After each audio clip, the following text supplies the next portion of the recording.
Hello and welcome to episode 115 of On The Bench, the podcast for scale modelers, by scale modelers, all about scale models. Established in 2016, the Scale Modeler Supply has developed a comprehensive range of premium acrylic lacquer paints designed specifically with the scale modeler in mind. Certified Australian made, SMS paints are tough and durable with a fast drying time that have been designed to use straight from the bottle, taking all the guesswork out of airbrushing. Simply shake and spray. The ever-growing range of SMS paints will suit all types of model builders, be it military, aircraft, cars, train, science fiction or gunpla. SMS premium acrylic lacquer paints will have a colour to suit you. SMS products are available through a trusted network of stores across Australia, New Zealand, Singapore, the US, and are also now available for the first time in the UK through From Model Centre. Check the SMS website at www.scalemodeler.com.au to find your closest stockist. These paints are on my bench and I use them all the time, so I know that you will not be disappointed. And hello and welcome to the show, and it is good to be back in the studio, and with me I have got Ian. G'day Dave, g'day Julian, g'day listeners. And of course Julian. Good morning. The effervescent Julian. Yes. What is that supposed to mean? It means bubbly, sparkly, spry. Duh. Okay, yeah. I definitely resemble that. You don't really resemble that. Why's my microphone got all floppy? That's a good question. You know, that's really not a right thing to say. That's right, I've got it tightened up now. Having some time to time, you know. Yeah. It comes with old age, so. Oh, dear me. Well, what a big week it's been for me work-wise. I've been busy as heck. Oh, I bet you have. All that storm damage. Yeah, there's still aftermath that we're cleaning up from, so that's... People still don't have power. Yeah, as of today, which is the 23rd of June, and people still won't probably have power until the 10th of July, they're saying. Yep. So, and in the middle of winter too. Oh, joy. Yeah, I know. Poor buggers. And, you know, it's just a weather event. It happens. I mean, I was reading on, or looking at the news, and I saw that over in the States, you know, in like the Death Valley region, they're going through a heat wave over there. 54 degrees Celsius or something like that. Jeez, that's getting close to, that's right on getting hotter than Marble Bar. Well, yeah. Because Marble Bar's pretty much the hottest place on the planet, wasn't it? Marble Bar at one stage in South Australia. I've been in a place where it was 52 degrees Celsius. Oh, no thanks. And it is soul-sappingly... Yeah, well, you can't breathe anymore. Well, it's too hot to breathe. Yeah. All the oxygen's so thin. You go for a walk down the street and it's like you're a 10-pack a day smoker. Oh dear, yeah, that's true. Right, we got lots and lots of news. But what I might start off by saying is that on this show we usually give a plug to all the other podcasts. Just let me wrestle around. While Dave's rattling on the floor there, finding stuff. Here we go. So, of course, we got Scale Model Podcast with Stuart and Jeff, Plastic Model Mojo with Mike and Dave, Banjo Pluckers, Hayseeds, Plastic Posse Podcast with Scott, TJ, Doug and John, Model Geeks Podcast, Darren, Scott, Andrew and Whitey and Frildo, and Just Making Conversation with Malcolm and Jamie out of the UK. That is the last you're ever going to hear me actually promote the other ones, because we have a new one that's come on the scene called the Sprue Cutters Union. Yep. Which has well-known Will Patterson. Yep. Chris Meddings. Yep. And I'd like to think of the guy's other name, but I can't think of it. I know he makes pizzas. He does. I think he's got a cafe or something that makes pizzas. I'm not going to help you out. You're going to have to remember it on your own. My apologies. Not called Caesar, is he? No. But anyway, so that's a new one, a new podcast that's popped up. So we really encourage you to go and search and have a look at that. But it's getting to the point now where we have so many wonderful podcasts to listen to that we all got together and held a star chamber, and all the podcasts decide what we're going to do now is we're going to set up a page where all the podcasts are listed. Yep. Like links to all the podcasts. Yeah. And above and beyond that, we're also going to have links to really interesting stuff like some, great blogs that are out there, some of the good YouTube stuff that provides good information for the modelers. So as a little community, we've all decided to kick in some money together and get this page set up. Yep. And so Stuart over in Scale Model Podcast in Canada is organising that as we speak. And so you'll no longer hear us announcing all these other podcasts. We'll just point you all to this particular website as the place to go. And I think that's a great idea. It is, yes. Yes. Oh, we'll still mention them at times to time. Of course. Oh, yeah, especially Because when they're all good blokes. especially when they do something silly or stupid. They're all good blokes, mate. Yeah, absolutely. fellas. Well, it's funny. Because Mike over in Kentucky, he's been whinging the fact that he's run out of Vegemite. So I've sent him. What? He's an American that likes Vegemite. Oh, Mike does, yeah. Well, there's a rare occurrence. Most Americans hate Vegemite. Someone must have told him the right way to eat it. But no, I've already sent him one tube once upon a time in the past. If you remember, they sent us that bottle of whiskey. Oh, do not forget that whiskey. That was a good whiskey. Maker's Mark it was, That from was memory. a bloody good drop. And so we sent some goodies over to them. And Mike mentioned on his show a couple of times that he's a couple of times now. I get the hint, Mike. Done. So I've shot some Vegemite over as a resupply mission. Yep. And then I thought, let's be a disruptor here. Oh. So I also sent a box of Vegemite across to the guys at the Plastic Posse podcast and also the Model Geeks. So, Those poor. You're going to start a war, Dave. It's an acquired taste, Vegemite. I love it. I reckon too. it's great, Yep. but a lot of other people can't stand it. It's too salty for them. the trick is to put it on very thin. Yep, on warm toast. And it's made from leftovers from producing beer. So how can it not be good? Yeah, that's right. It's yeast. Yeah, exactly right. It's yeast. It's great. So anyway, stand by for more news about the new web page that is being launched. Hang on, and- I want to talk about the Vegemite thing. Yeah. So it's a specialty that is unique to this country. Correct.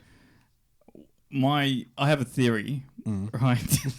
Yeah, it's really good, as like all my theories are. Of course. But basically that all what do they call them? There's a word for that specialty thing. What's it called? Specialty? No. When it regards to food that is unique to a certain region. Yeah, we know what you mean. Anyway. Yeah. So like whenever they have that sort of thing, Yeah, it's like it's usually not a very good food. Yeah, it's like those. Because if it was good food, everyone would be eating yeah, it. it's like those Scandinavians can't eat that fermented fish. Yeah, the surströmming. Yeah, it's a strumming. Like apparently the smell's enough to Yeah, peel you crack open the tin and like if the smell meets your nose, you'll feel like throwing up. Yeah, because it smells like rotting fish. yeah. Okay. I'll take your word for it. Because it's basically rotting fish.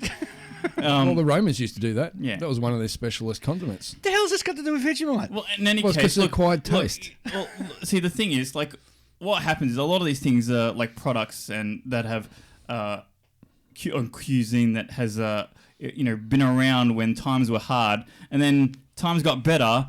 People decided, well, we got to put a new spin on this thing to sell it. So we'll call it, the specialty thing. I forgot what the word is. Oh, God. And in any case, so nobody else likes it.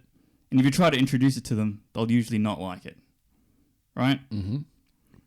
Well, Mike liked it over in Kentucky. Because if it was good, it'd be like curry and pizza and all these other things that have just that have spread across the globe because they're universally liked. Do you know you get Vegemite and pizza too now? That is wrong. Yeah, imagine that, like, especially if they put pineapple on it too. Oh, no, pineapple's beautiful on pizza. Yeah, look, I don't mind pineapple on pizza. Yeah, pineapple belongs on pizza. I Nice. prefer meat lovers and meat lovers only. Well, okay. Meat Each to his lovers own. pizza. Yep. Just load it all up with meat. I'm good. Anywho, I've completely forgotten where I was. All right. Good. So that's right. We're talking about the new landing page, the new website. So that'll be up shortly, and I'm sure that the fellas and all the other podcasts will be also promoting as well. So that'll be coming very soon.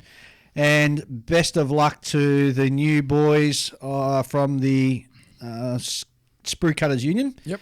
I've listened to their first show. Great first show. So good luck to you guys. And, of course, when you are listening to all of these podcasts, don't forget to rate them in whatever podcast app you're using.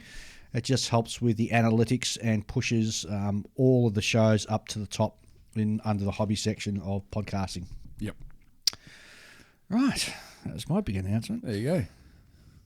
I've got to think what else I had to talk about. We're going to talk about kits. The show's over. Well, while you're talking about the Sprue Cutters Union, our friend over there has sent us the gift. Chris Meddings, Yes. again, has outdone himself. Now, I got very excited because this package suddenly rolled up on the front door, and I saw that the postmark was from the UK, so I thought it was the package that had finally arrived from... Oh, what's the name of that big company over in the UK that does Hannets. Hannets, yeah, because that's well over 6 months overdue now. So Not surprising. At last. And I opened it up, and I got a bigger surprise because it was 3 books that have come from Chris Meddings, and the books are French battleships, cruisers, and torpedo destroyers in postcards from 1878 to 1910. And it's a bilingual publication in French and English. And it comes from Chris's publication company called Inside the Armour Publications. And I've got to say, it is absolutely gorgeous. I'm blown away. This book's just, yeah. It's a really small book. But, wow, it's just packed full of great images and great postcards, period postcards. And It's basically a picture book. yeah. Yeah, and if you're with some nice facts along the side, and if you're into pre-World War I warships, this is a must-have for your definitely. library. Yeah. Definitely. It's basically like a catalogue of every kit I'd like to build. as far as ships go, anyway. Yeah. Because this is all the old-timey sort of crap I'm into. So thanks very much, Chris. It came as a big surprise, and we really appreciate that. So again, pop over to his place, publishing. Excuse me, I was reaching over to get the book again. Inside the Armour Publications. Just pump that into Google, and it will take you right there. Good on you, Chris. Thanks, mate. Really appreciate it. Legend. The only sad thing is that there's not enough kits of all the things in here. Yes, it's very true. So, Like, Chris, you better start making Like, some very more ships. seriously, there's probably only maybe 5 kits of these subjects, and it's a thick book. Sylvester does quite a bit of pre-war battleships and stuff. So if you have a look on their website. So I saw someone post up a build of theirs where they built a Zvezda kit of one of those kinds of ships, and he said he fought him every step of the way. Yeah, it'd be a struggle. I'm not attempting a Zvezda kit of that. And you've got to be really comfortable with rigging too, because those old-timey ships have yeah. A lot of rigging. serious rigging. Yeah, it's like they had a quota to meet. Like, there's got to be at least, Yeah. there's got to be at least enough rope here to We need to circumvent. we need to be able. circumference Yeah, of the globe. we need to be able to harvest 3 acres of hemp just for the ropes. Well, technically on ships they're called lines and not Lines. called ropes. Yes. Okay, lines. Sorry, just being pedantic. Hemp lines. And in latest news, we have a old submarine in Australia, down here in Victoria, and HMAS Atama, I think it is. And she's I've got to think of the class of ship of submarine, isn't it? Oberon class. Oberon class, thank which you. is in Hastings Port. Yep. I saw it last year. It's just sitting there in the middle of the Well, now bay. she's listing. So yeah. So it's not Well, it's just good. been sitting there for how many 20 years? 22 years now. Yeah, rotting away. Yeah. Why no one's doing anything with a? Why don't someone just look? I would be happy if a super criminal would steal it. Yes. At least they'd get some use out of it. They could have it as their base and just Yeah. cruise around the world doing their heists or whatever. But Yeah. hey, at least it's not sitting there rotting away.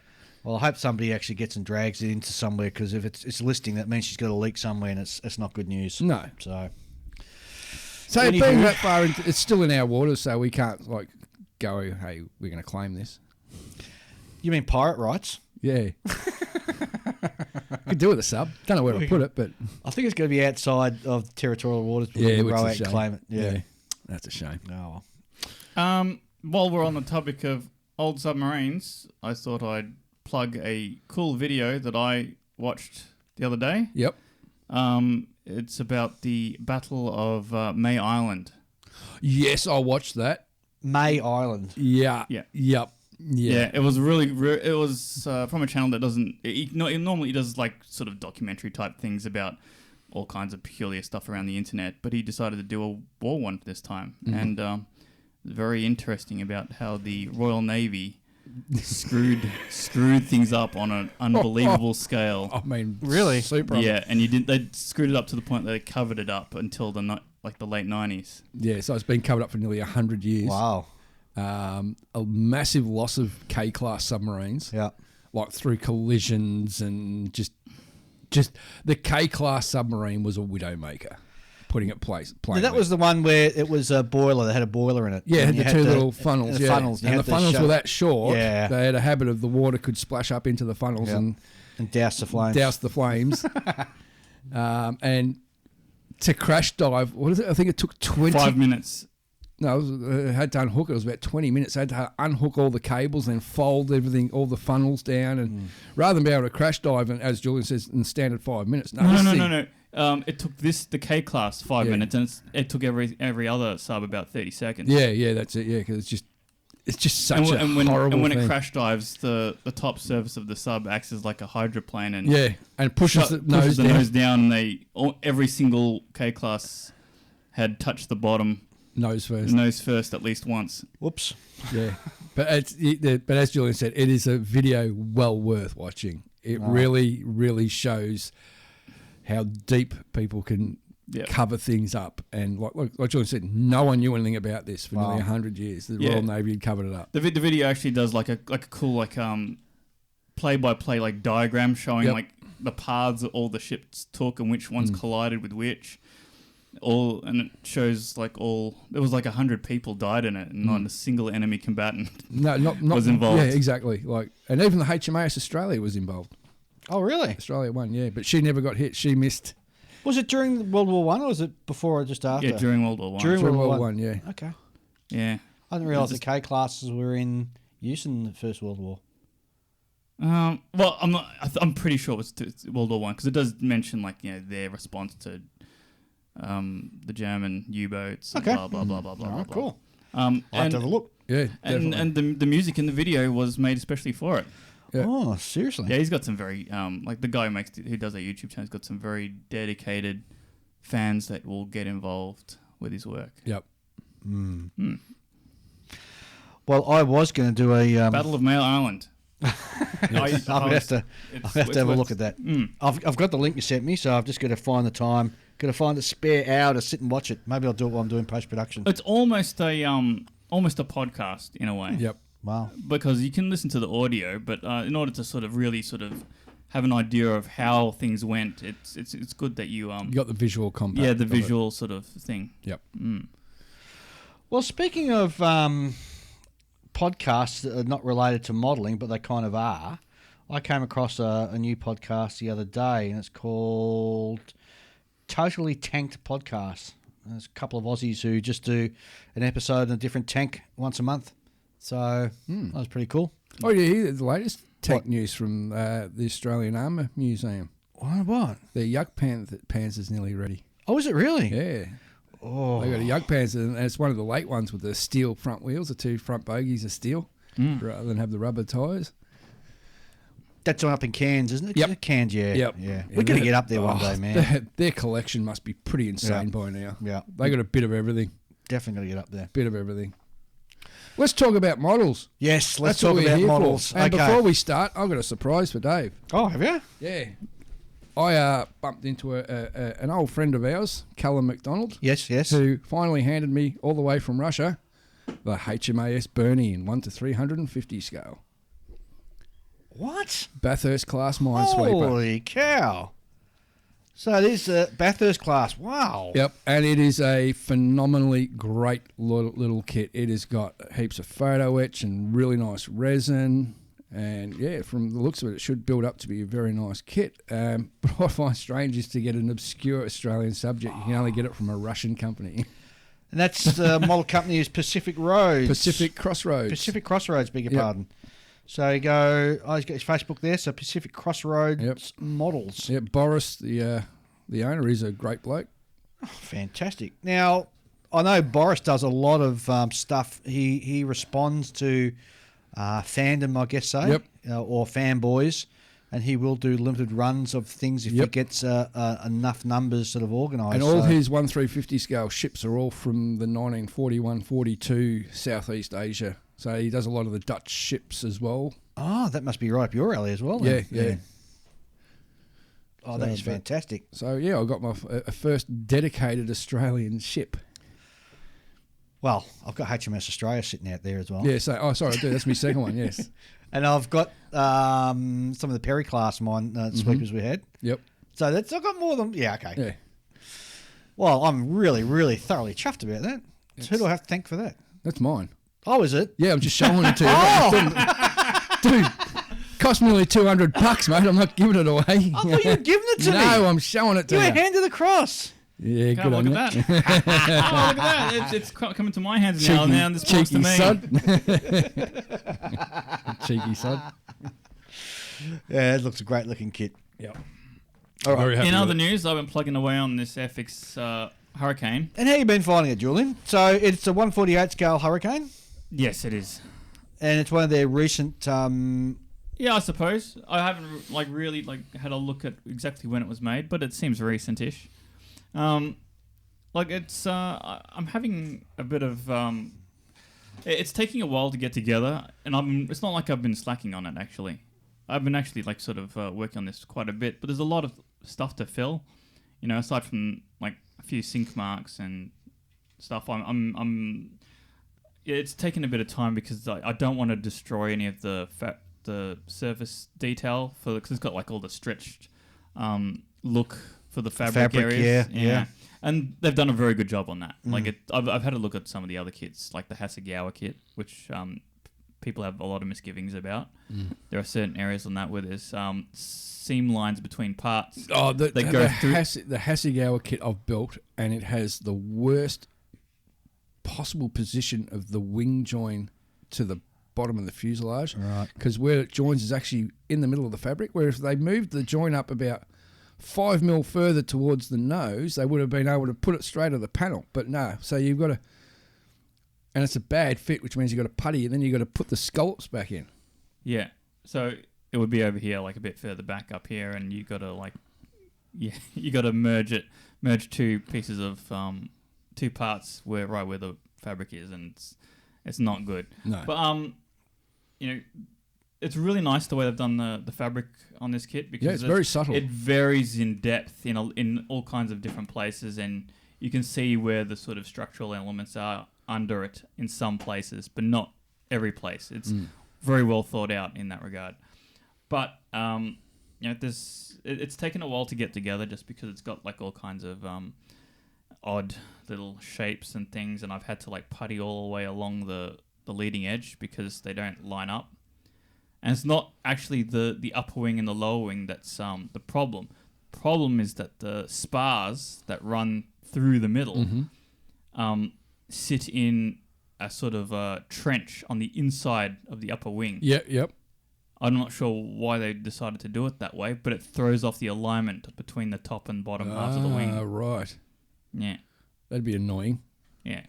And you look, as soon as that happens, you think, have I placed it in the wrong place? And you look at it and you're like, well, there's no way you can get that wrong. No. So you're better off cutting that trench away so that... Yeah. Yeah. Well, the reason why it's so, why the inside, because there's two inside spars, which is more than necessary. But the reason why they've done that is so that you can actually cut out the gun access panels, and they give you like all the guns in there. Yeah, I wouldn't suggest you do that because the chances of like you would have to have like a razor saw in order to cut them out and retain the shape, the appropriately shaped panels anyway, and they'd look too thick. So too true. I know it's another case where they've made Edward's mistake that they made on their early Focke-Wulfs, where they're like, oh, let's plan for all this extra detail, and it actually makes things harder. Yes.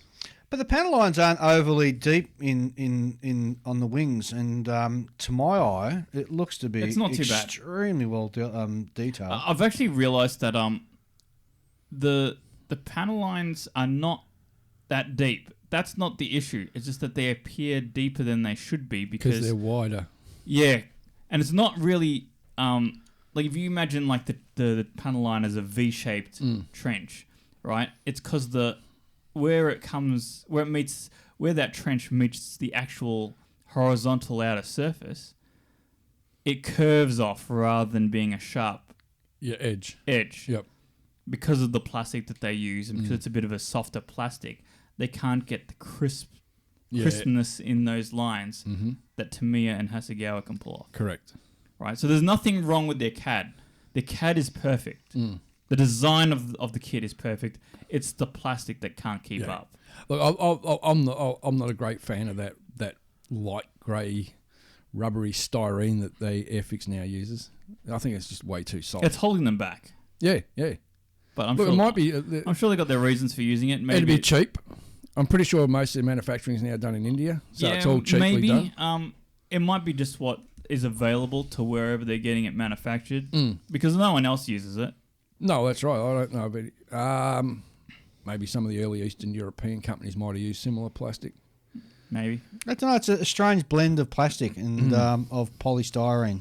So if I was going to fault Airfix, it would not be with the design of the kit.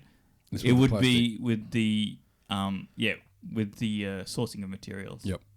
Manufacturing side of things. Well, it's funny because every complaint I've had about Airfix has been exactly that as well, the quality control side of things, where the, particularly I'm thinking back to your Canberra,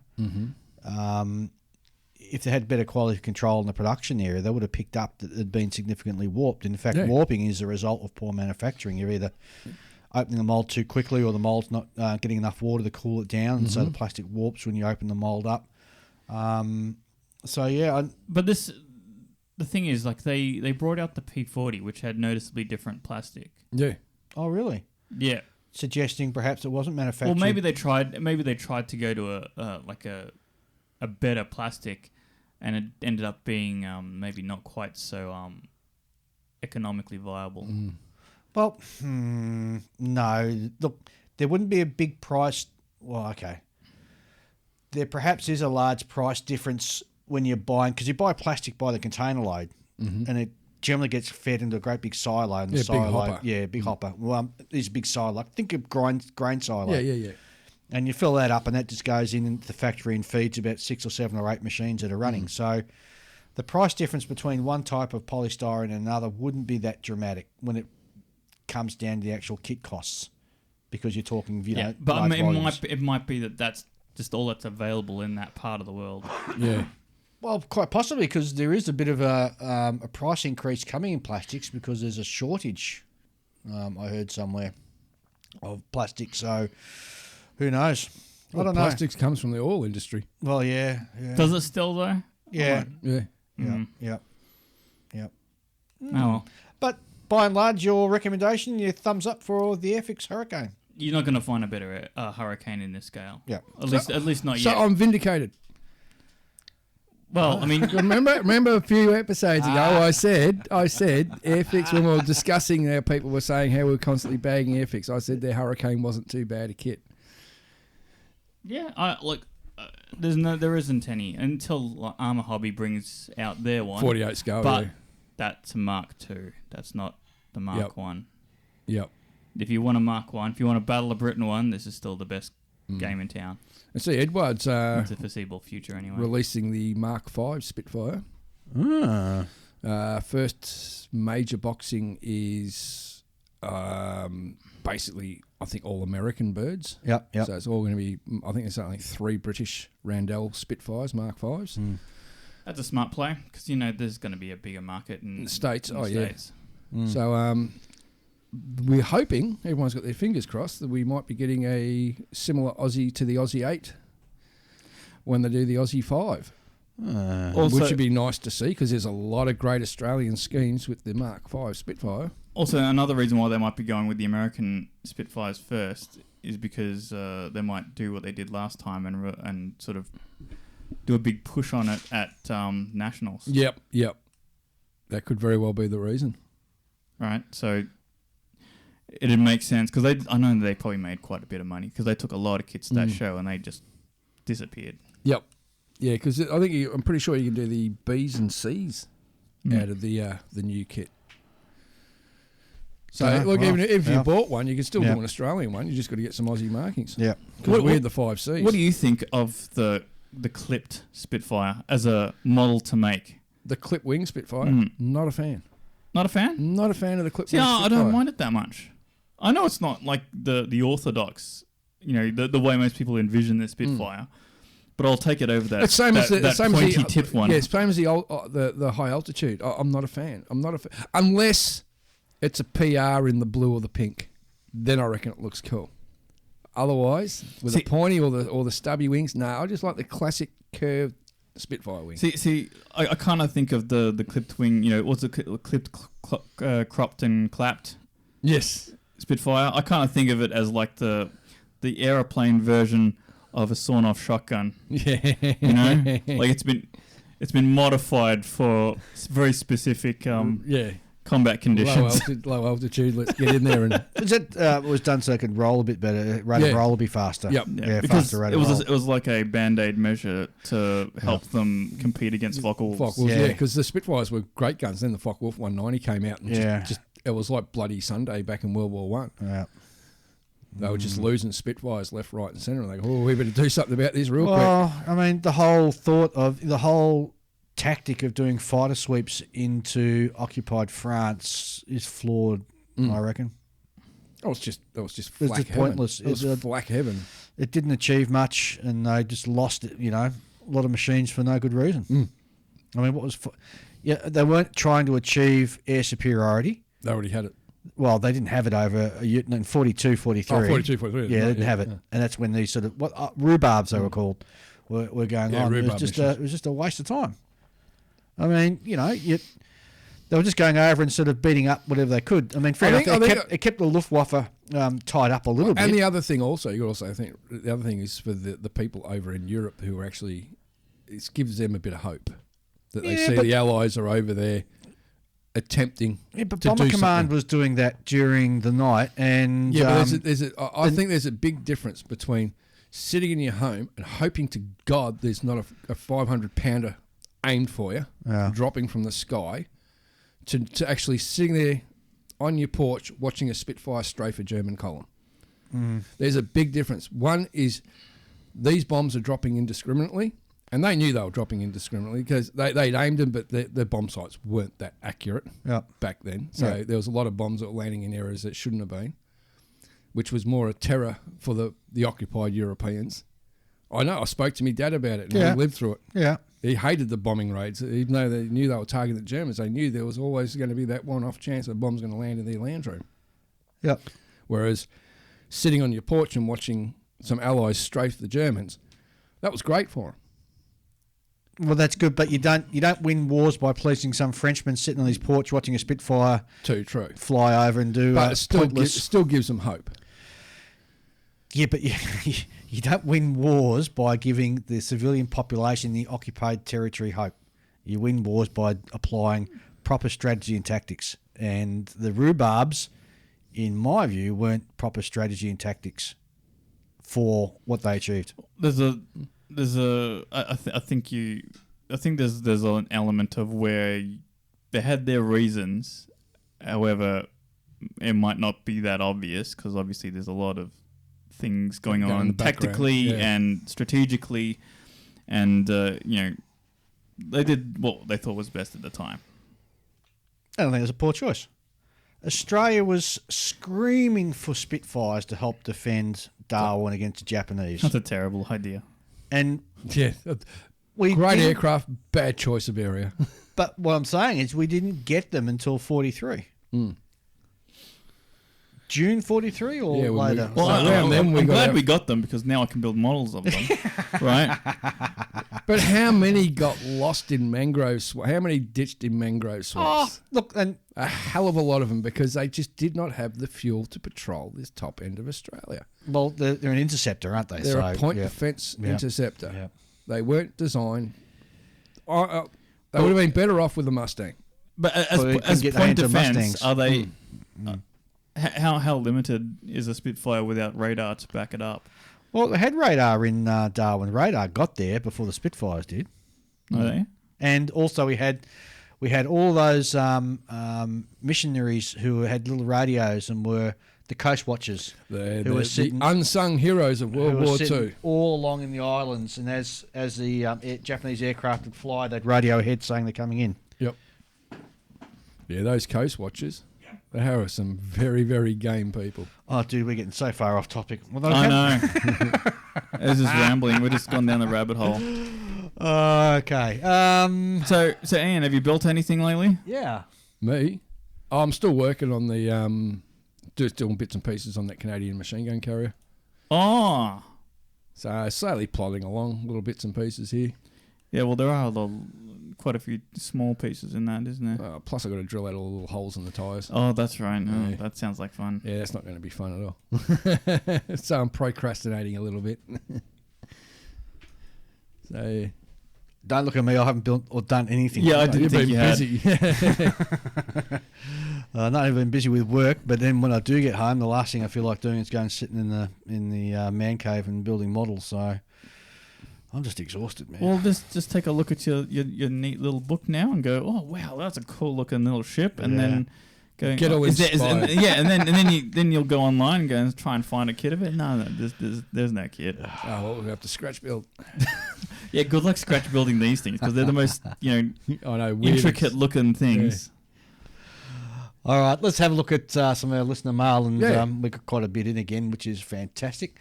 Of course, if you want to write to us, you can send an email to onthebench64@gmail.com. Andrew Jessett writes in, "Hi guys, love the podcast. Been listening for a year or so now after I got back in the hobby after a long hiatus, which seems to be the standard background for most scale modelers these days. Anyway, just a quick note to say, did you hear there is a computer game coming about... Let me say that again. Did you know there is a computer game coming out soon about modelling? I noticed it on Steam. It actually looks like a serious attempt to simulate the hobby using a VR headset and this program. Is this the future of hobby? I hope not. Not sure I would play it, but it's nonetheless still interesting, maybe a bit bizarre, and he provides a link to the website, which is www.modelbuilder.game. I would. The first of all, I need to just put something out there that we've got some skin in the game for this one, use the thing, and I was actually approached by the company, and we've signed a non-disclosure, so I can't go any more into it until the game's actually published. Right. Oh, okay, it's news to me. What's Dave been up to this time? We have if the idea doesn't end up on the cutting room floor, there is a little part, tiny little part of On the Bench in that game, Oh, okay. and that's all I can say because of the NDA. Yeah, Cool. very cool. So, All right. But there you yes, go. we do know that the game exists.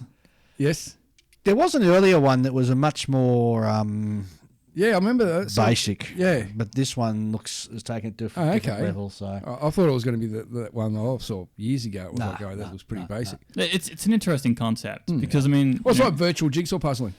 yeah, in a way. But you have to remember that there's a whole like generation of kids nowadays, sort of my generation, where their parents had this odd hobby, Yep. and they weren't so keen on doing it themselves. But now that there's a version where they don't have to get their hands dirty, maybe they'll give it a go. That's right.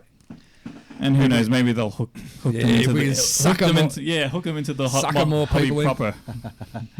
John Allen writes in, I was listening to episode 113, heard you guys talk about how much time and effort some people spend on the minute details of building a model. There was a mention of how trying to get all the details absolutely correct would result in getting about 10% into model building and then just being done with it and throwing it in the bin. I believe those were Julian's words. I agree completely, but it made me think of a build I've been following on Facebook by a gentleman that is building a Tamiya space shuttle.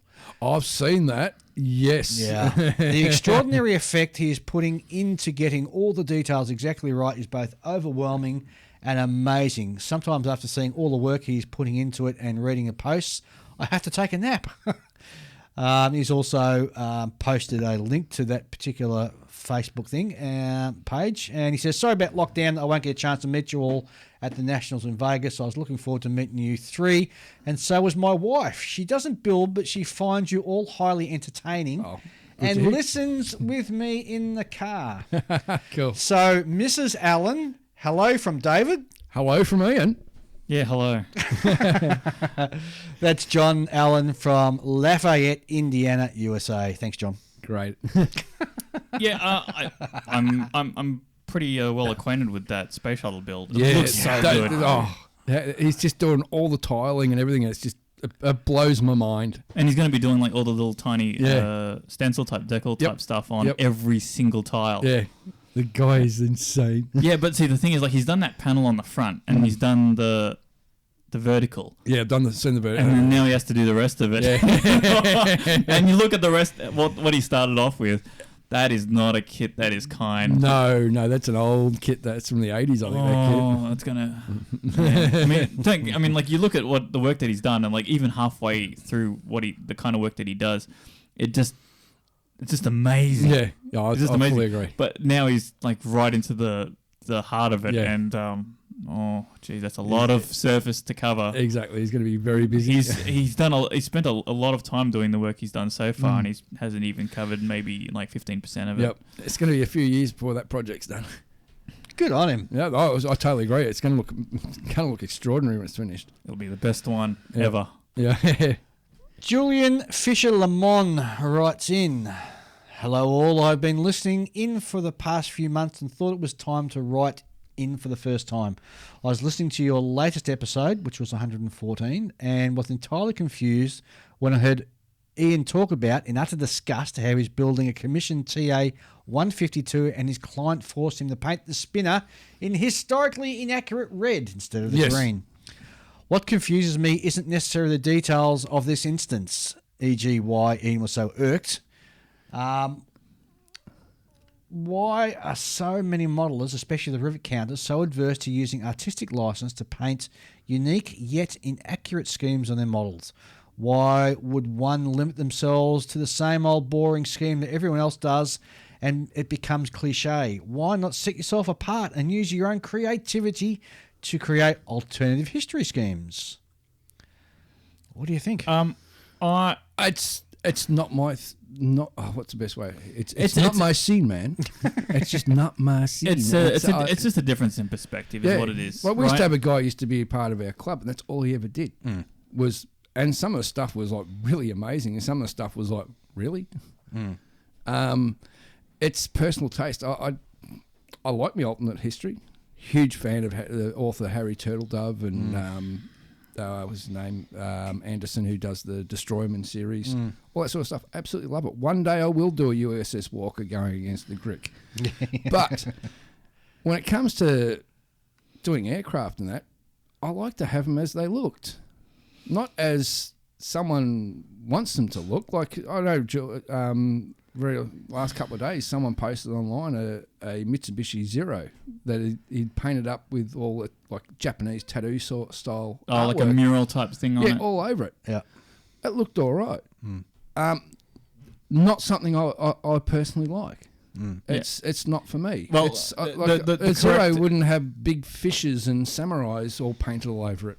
The appropriate phrasing for it is that you can appreciate it, but it's not something you want to make. Yeah, it's not my bag, man.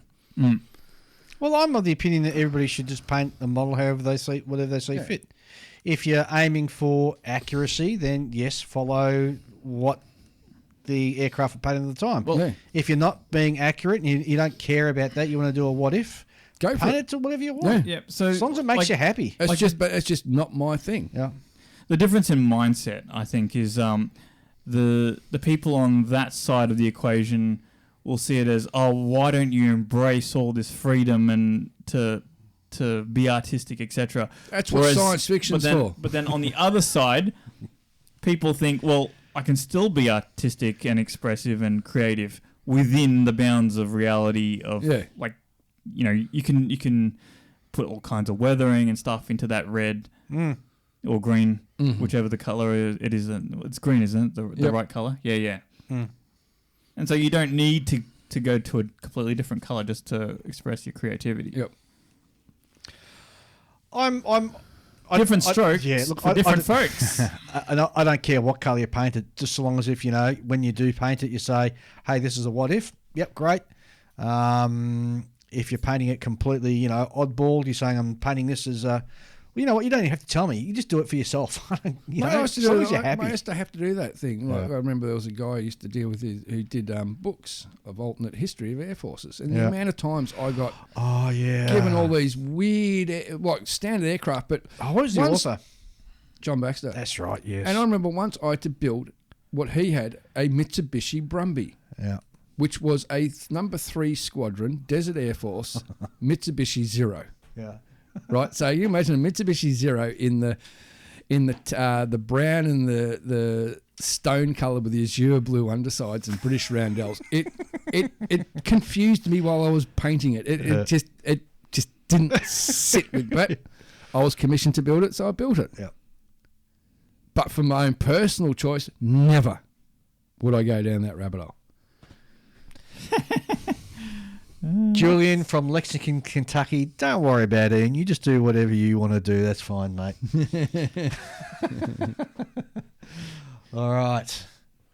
I wonder if he's from Lexington, Kentucky. That must mean he's good mates with Kentucky Dave and Mike. Probably. Yeah. Well, there you go. Mind you, it's probably a big state, Lexington, Kentucky is a particular area in Kentucky. But Kentucky's a big state. Nah. Not when... Really? When you look at our states? Nah. No, well, the service area has nothing to do with population density anyway. Yep. Well, actually it does. It's not necessarily the same thing, is what I'm saying. All right. Next. Oh, gosh. Okay. Jay writes in. So Dave went to read out that name and he couldn't pronounce the surname, so he just looked at it blankly for a split second and went, "Oh, Jay." You're being very cruel of my slight dyslexia. It looks like it's Shanson or something. Shanson, yeah. Okay, so Jay Shanson from Minnesota, USA, writes in, "Hello guys, after violating my middle out bottom up rule for adding detail to a ship model and tearing off both the bow and stern flagstaff in about 5 minutes, I've created my ship model idiot protectors. All right. Basically, I cut up a sealed envelope and placed the sections over the details that I want to protect. You can make your own, or I will be happy to send you a set for $50.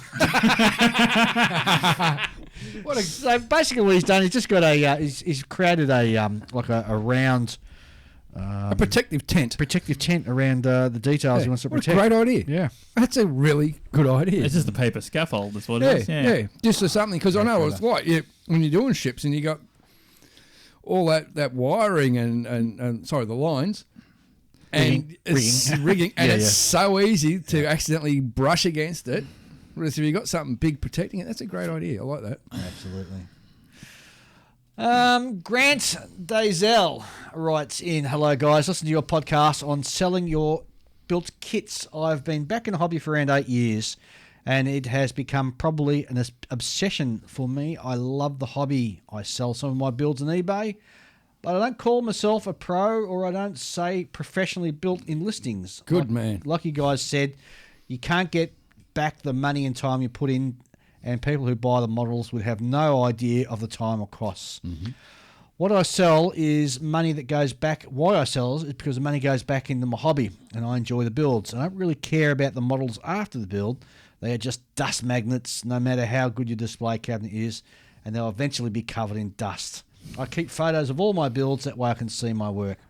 I have done commission work, but generally you end up building models that you're probably not interested in. Yep. I usually work on getting double for what I paid for the kit, so as this will buy supplies, tools, and new kits, and I'm happy with that. Anyway, my 2 cents worth on the topic. Cheers, and that's from Grant. Well, it's kind of like a rebate in a way, isn't it? Yeah. Yeah, it's interesting, and he mentions that he charges double what the kit cost him in round figures. So, yeah, good on him. That's pretty fair, yeah. Rightio. I think that is about it. So what we might do is have a short break, and we'll come back and have a look at what's new in the modelling world. It looks like the Falcon has reported in, so we'll read out what he's got to say as well. How's that sound? Great. Yep. All right, back in a minute.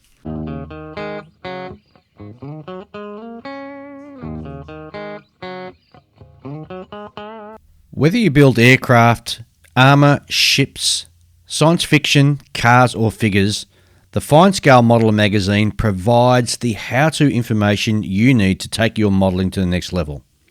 In each issue of Fine Scale Modeller, you'll find clear how-to features on model assembly and finishing written by experts, reviews of the hottest model kits and products, tips and techniques for assembling, painting and finishing, as well as inspiring photos of readers' models. To find out how you can get your copy of Fine Scale Modeller, go to www.finescale.com.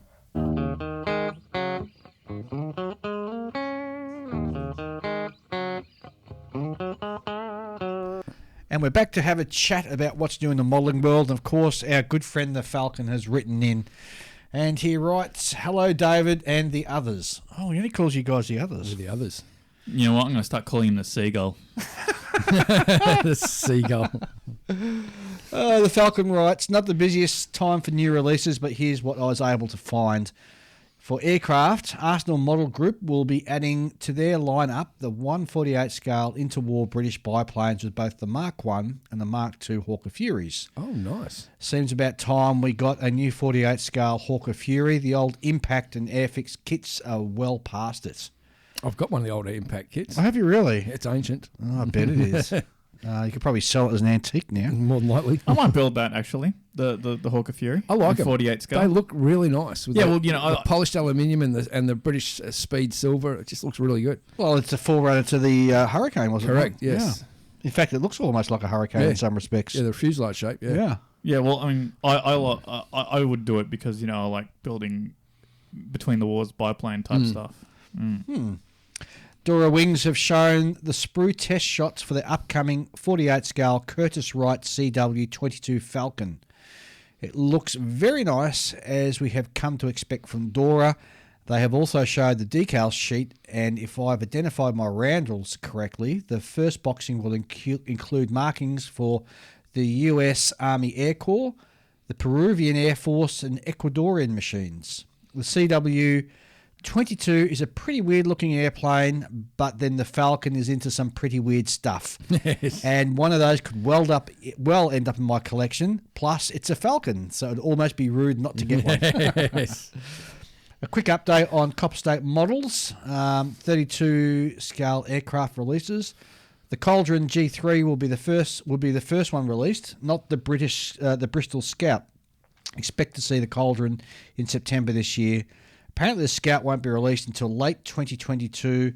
Looks like it's going to be a very long wait for that Star Strutter that they talked about. Oh, really? That's a shame. And he says, "Do you remember way back when Tamiya released their 1/48 scale Grumman F-14A Tomcat? And do you remember the wailing and gnashing of teeth because it didn't have dropped slats and flaps?" Yes. Well, now Tamiya will be releasing a new boxing of the 48 Tomcat as a carrier launch set. You will get an F-14A late version with wing in the forward position with dropped slats and flaps. And you also get a paper flight deck to go with it. But it's important to note that the wing cannot be made in the neutral position with the flats and the slaps up. So prepare yourself for the upcoming complaining about that. Yes. Someone will always find something to whinge about.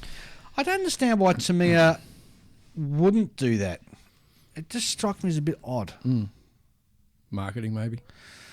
What do you mean? Well, wouldn't do what? Wouldn't build the model in such a way that you can have either the wings swept back or fully forward. Well, you know, if they do 2 boxings, they sell twice the amount of kits.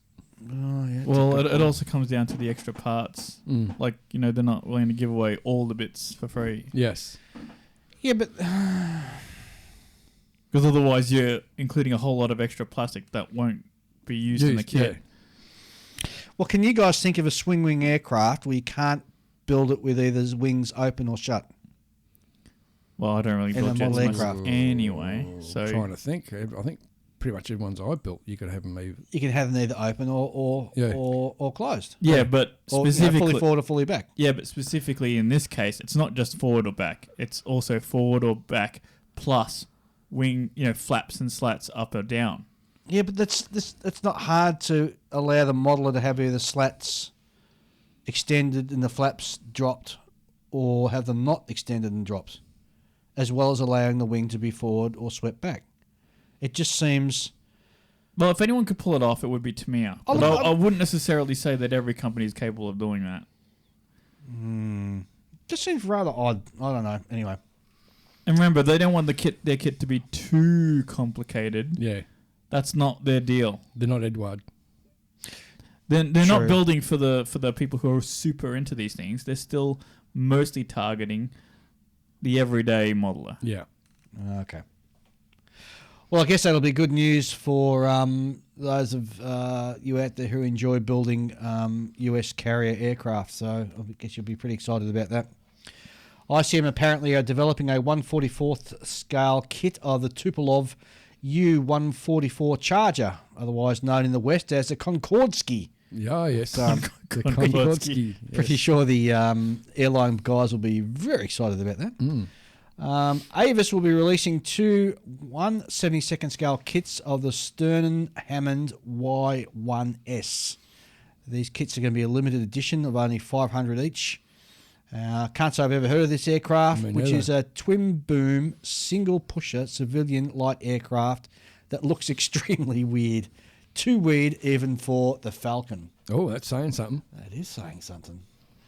Onto military vehicles now. Mini-Art ruined ICM's week by announcing a family of 35th scale G506 US trucks. They're starting with the G7071 4x4 1.5 tonne cargo truck with the metal body. CAD renders look terrific and appears to be vastly better than the ICM offering, which is fatally flawed in some areas. Oh, fatally flawed. Notably the windscreen shape. Oh. Mini-Art being Mini-Art will no doubt release all the major variants and a lot of the minor ones too. So if you like this iconic little truck, the next few years will probably be more expensive than you would like. Takeum's range of little tanks is getting bigger. They're about to release a 1/16th scale Weasel Mark 20. This is the one armed with a 20mm gun. You might be thinking, haven't Takeum already released the Weasel? Well, yes, they have, but it was the one mounting the TOW missile launcher. So this one has a gun, so it is the cool one. It's the cool one. Zvezda have shown CAD renders of their promised 1/35th scale T62. It's a completely new tool and depicts the early version of the T62. Rifle models have shown CAD rendering images of a Leopard 2. It will be in 1/35th scale and supposedly the first of the families of Leopard 2s. The images show the tank with bar armour and an umbrella, a Canadian Leopard 2 A6M can. And then, of course, it all kicked off with that particular company. Yes, so there's quite a bit of drama. Yeah, big dramas. Drama? Yeah. Oh, we like drama. Tell us the drama, Julian. Well, I'm recalling this from memory, so forgive me if I get some of the details wrong. But basically, bought a model, did a social media post claiming that TACOM has it in for them, and they've using been Ryefield, stealing their intellectual property through Ryefield and then boxing it as their own. Yeah.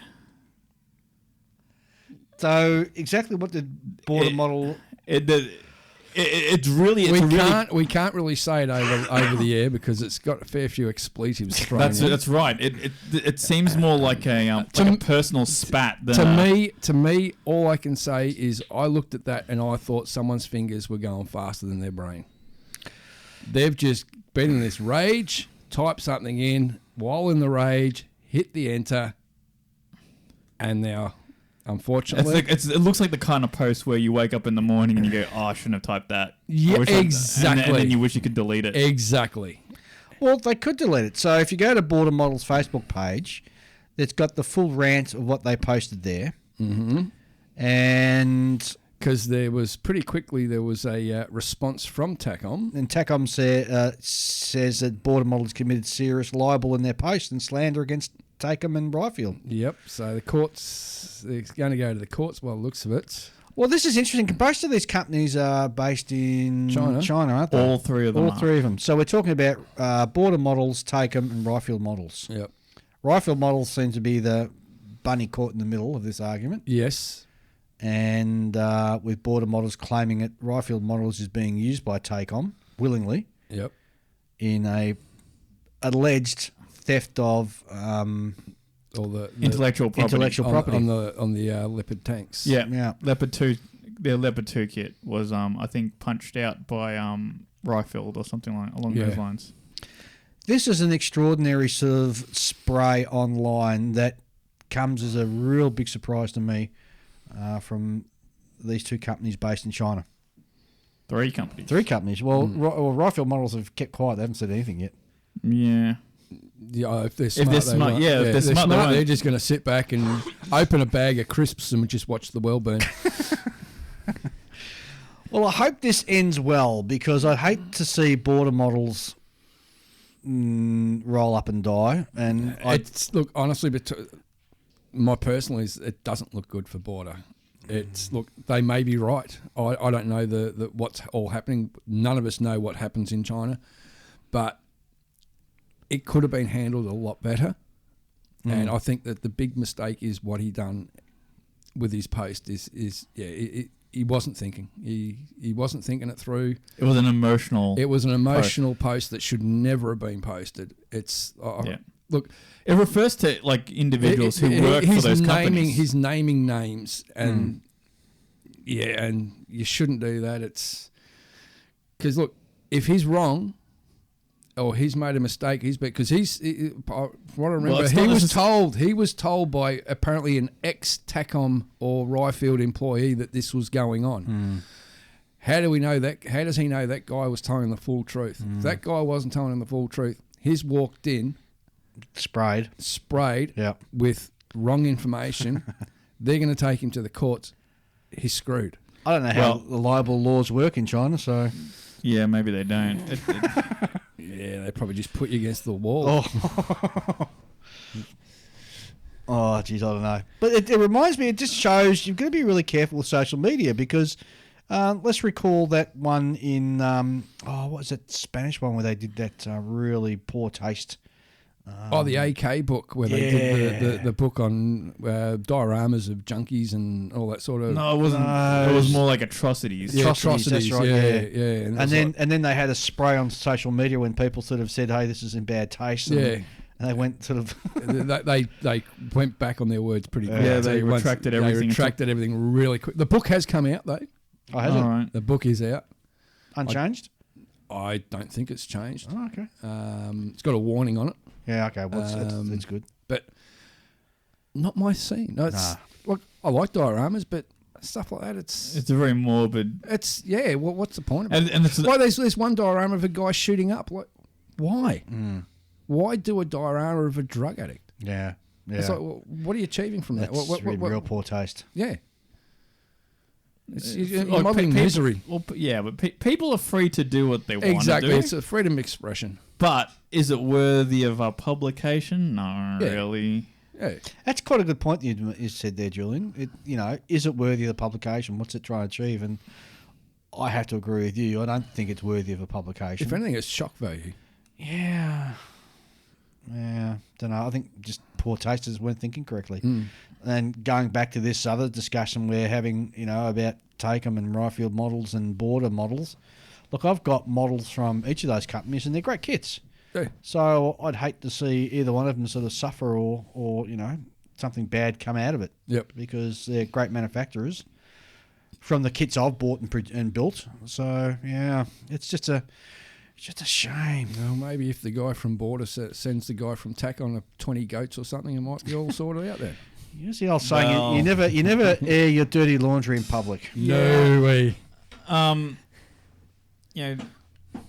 It'll be interesting because I imagine that that things work very differently in China than they do out here in the West. Of and course they where it's all a case of, okay, one person takes another to court, and then it gets settled out of court for an undisclosed amount, and you never hear of it. Yep.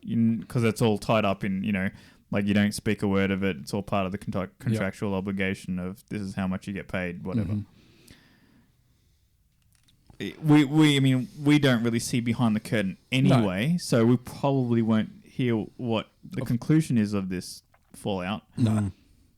But I imagine there's going to be some upset people if Border decides to stick to making tools and get out of the plastic game. Yep.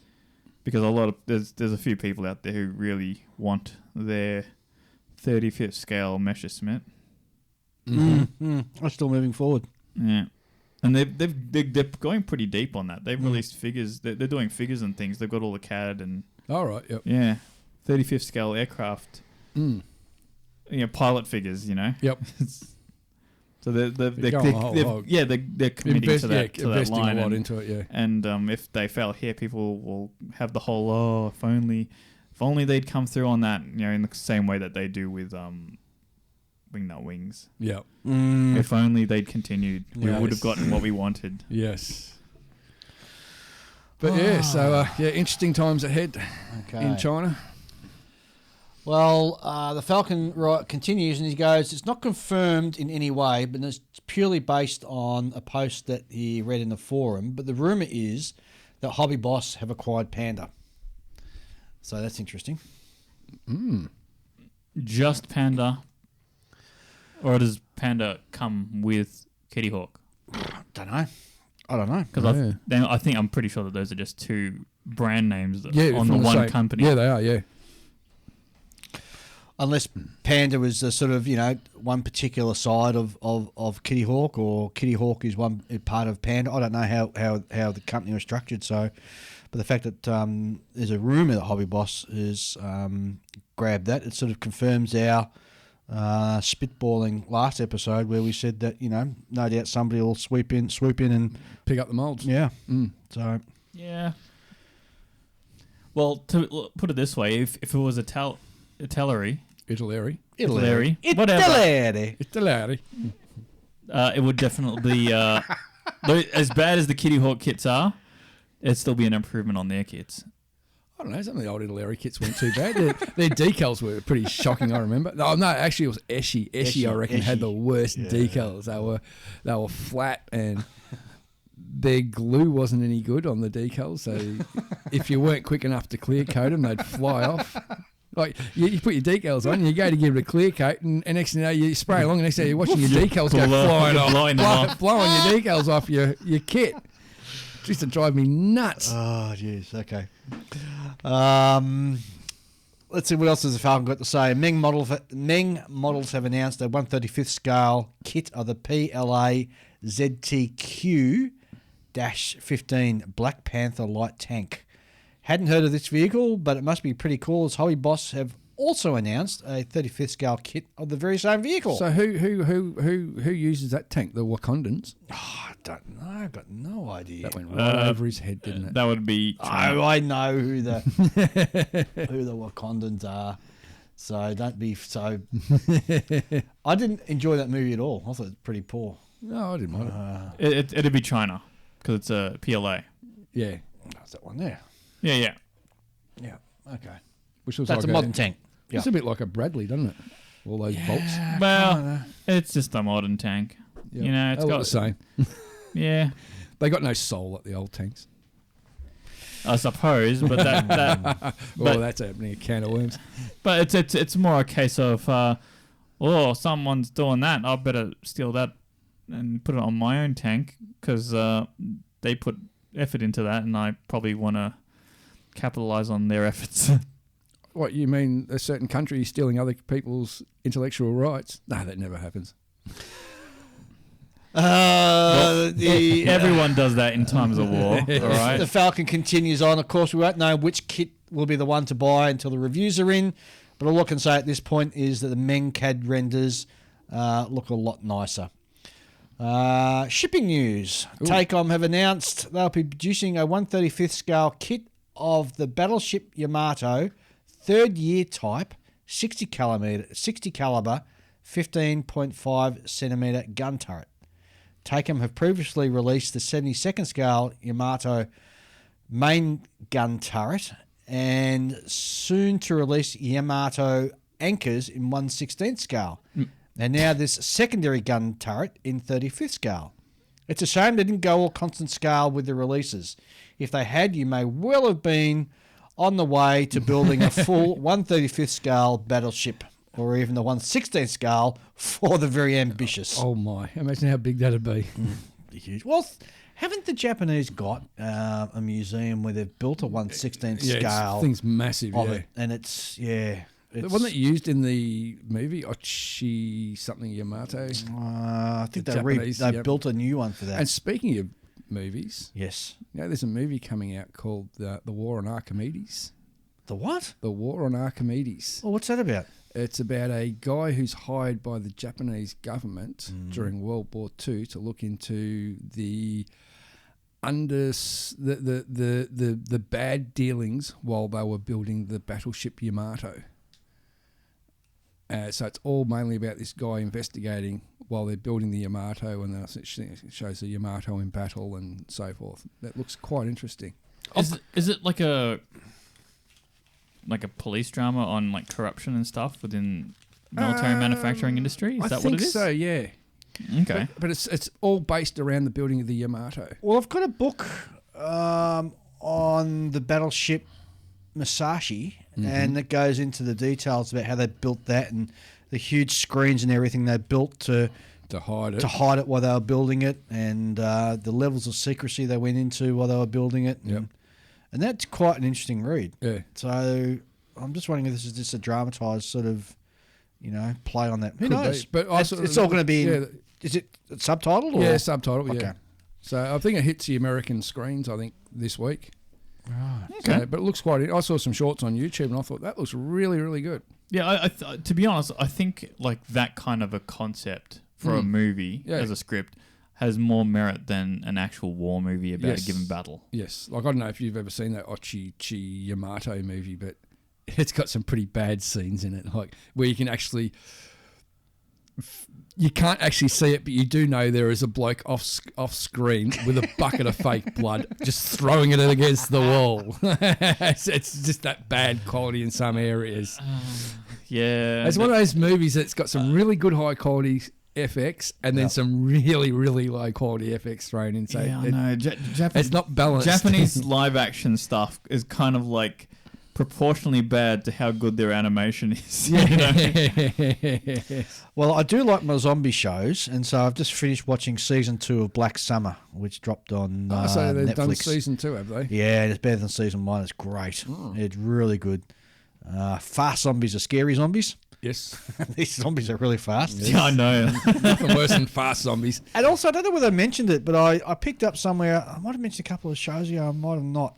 The famous Korean zombie movie Last Train to Busan. Yes. Apparently there's going to be a remake done in Hollywood. Yeah, because Hollywood's unoriginal. Yeah. Yeah, that's right. Yeah.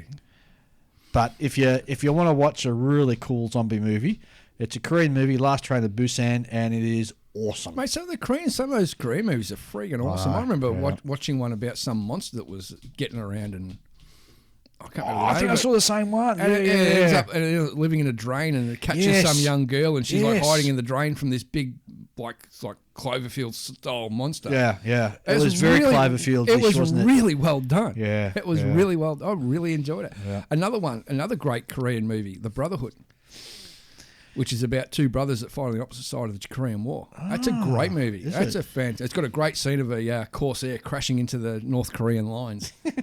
just ploughing, just coming in and just ploughing through all the soldiers. But it's funny, the Korean War movies, there's always the rah-rah section where the Korean soldier does a sort of monologue and how great the South is and all sort of stuff. Yeah. Is a real sort of heavy syrup dripping of colloquialism. It was a dirty war too. If you take the Americans, British Australia's and the United Nations forces out of the equation altogether, it was a dirty war on both sides. Absolutely. Like both sides were not clean. Yeah. Even the South, who were our allies, were not clean. Oh, yeah, yeah. Well, They had their press gangs and all that to no. get people in, and they were cruel to people, and it just shows, mate, war brings out the worst in us. absolutely. Definitely does.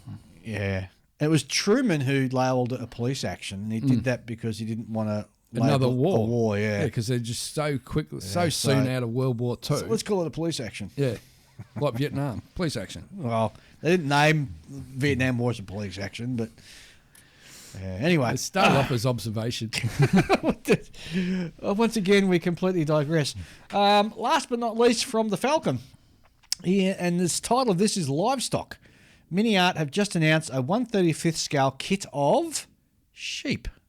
The sheep come in a variety of breeds. There are some rams, some ewes, and even some little lambs. I don't know precisely how many sheep are included in the box. I did try to count, but I kept falling asleep. Oh, poor. Finally, we'll finally have enough sheep to keep up with all the demand for all the shepherds in all those tank dioramas. Yes. Maybe that's why they're doing it. All right, Yes. that's all from the Falcon. He says that's all this week, folks. Try the veal. There you go. Try the veal. So no more excuses. If you're going to do the atypical, I'm a tank commander and I'm just stopping off for directions by asking this shepherd here. You know, there's no excuse anymore. You're going to have to put some sheep in it. That's it. All right. What's next on the agenda, gentlemen? What's next? Trying to think. What are we going to talk about? I don't know. Oh, God. Jeez, we're professional at times. This is where I leave it to you guys. You never come up with any ideas for I the come show. up with plenty of ideas, all right? When's the last time you had a good idea that we did? See, that's not fair because I can never remember when I last came up with an idea. See, it proves my point. You never have any good ideas. Like, I've come up with my share of ideas. I always make sure that I come up with some corkers. Yes. I just can't remember any of them. I'm sitting here with bated breath waiting. Yeah, you're not going to get anything out of me because I can't remember. I can't remember what I did last week, much less, a month ago. Oh, I've just dropped all my beans everywhere. You've spilled the beans. Spilled the beans. I've got some modelling news to announce. As we are well aware, we're coming into the Australian model shows, I should say. We're coming into model season in Australia. Well, we've been in past, really. Now, because of COVID, there's been a whole heap of lockdowns, and the big show on the ticket is obviously the Model Expo, which is going to be on Saturday and Sunday, 31st of October. So Saturday 30th and Sunday 31st of October. That, however, does also clash with the scale model competition up in Canberra, Scale ACT, which is also being held on that same weekend. The location for that will be 104 Baldwin Drive, Killeen, Australian Capital Territory. And just go to their website, which is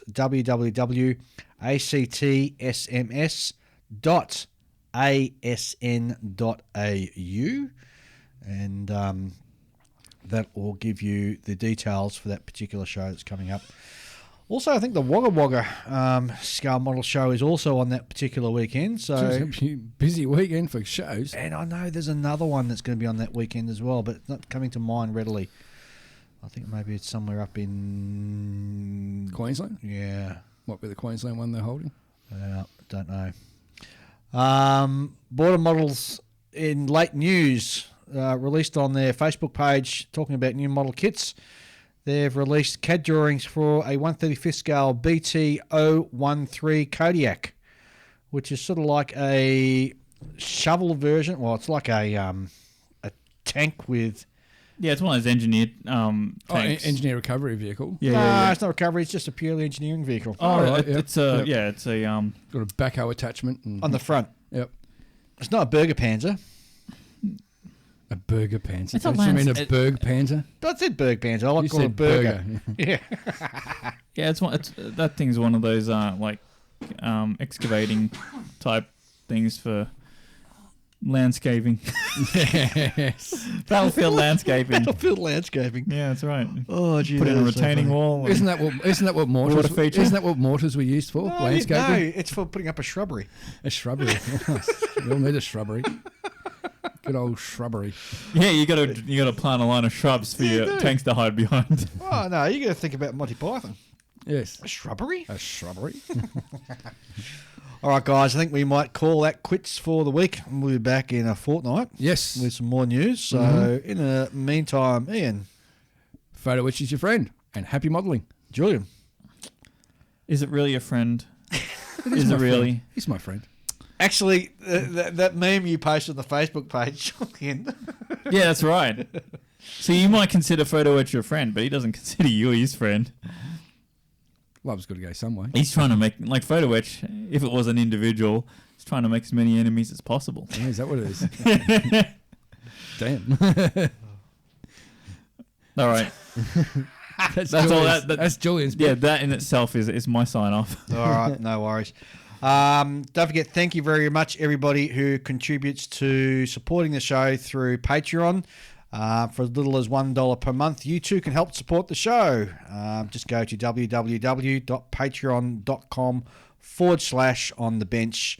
And we salute everybody who is contributing and helping the show so far. Don't forget, you can send us an email to onthebench64@gmail.com. Or better yet, why not just pop along to our Facebook page and have a look, drop a comment, show us pictures of what you're building even. That'd be really cool. Yeah. In the meantime, we'll be back in a fortnight. My name's Dave, and thanks for listening.